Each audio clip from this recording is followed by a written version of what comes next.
nous tous là, on va mener le combat. Parce que ce combat, on mène, on ne vous voit pas. On ne vous a pas vu. Maintenant, vous êtes chaud pour être candidat. Venez dépenser votre argent. Eh, Malion, nous, Wardama, Abba Mineka, Nemo, pauvre fou, et voilà. Habita voter à Djanyamore. Que Assimi soit notre candidat. C'est la seule chose, moi, aujourd'hui, qui me tient à cœur. Assimi ne fait pas ça parce qu'il veut être candidat. Non. Mais nous, nous avons le devoir moral et l'obligation de demander au président Goïta d'être notre choix. Le choix du peuple. Le choix du peuple.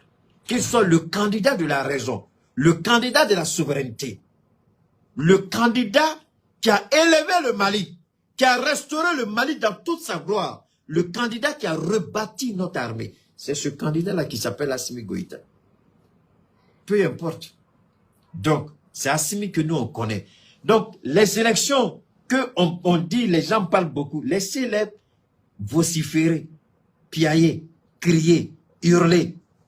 Et rien ne changera. Le Mali va arrêter une date. On va aller à ces élections. Parce que on le fait pour que le Mali sorte de la zone rouge. On le fait pour qu'on arrête d'indexer le Mali. On le fait pour qu'on arrête de culpabiliser le Mali. Assimi ne le fait pas parce qu'il a peur. Il ne le fait pas parce qu'il veut courir derrière quelqu'un. Non, il le fait parce qu'il connaît la souffrance du peuple malien. Il vit la souffrance du peuple malien. Donc, en allant à ces élections, si c'est un moyen d'atténuer la souffrance du peuple malien, alhamdulillah, que Dieu facilite ces élections et qu'Assimi soit notre candidat. C'est tout. Vous croyez que le travail qu'Assimi a fait avec Sadio, avec Morokone, avec Shogel, avec Abdoulaye Mega, Abdoulaye Diop, tous ces bénis, vous croyez qu'on va prendre ce pays-là, donner à un politicien, détruire notre armée, détruire ses investissements, nous mettre à genoux? Le travail qu'Assimi a fait pour sortir de la CEDEAO, le travail qu'Assimi a fait pour qu'on sorte de la zone CFA, donner à un politicien pour qu'il nous ramène, pour qu'il nous attache au CFA.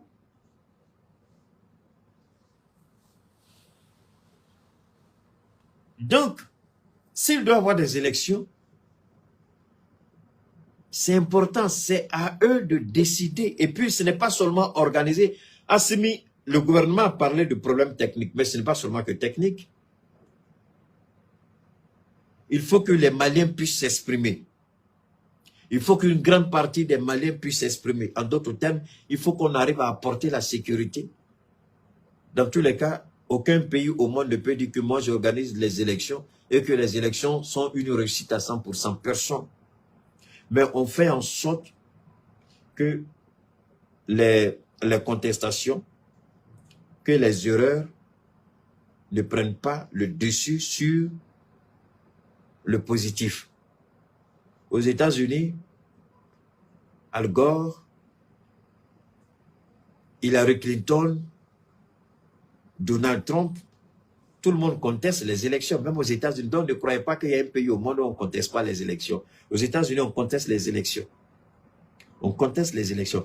En France, vous avez vu des gens qui sont sortis contre Marine Le Pen. Ils ont demandé de la sanctionner parce qu'elle est, selon eux, elle est Front National. Ils se sont livrés à Emmanuel Macron. Mais voilà ce que Dieu leur a réservé. Parce qu'eux ne savaient pas ce que Marine Le Pen serait capable de faire. Comment elle allait gérer leur pays. Ils ont misé sur Macron, le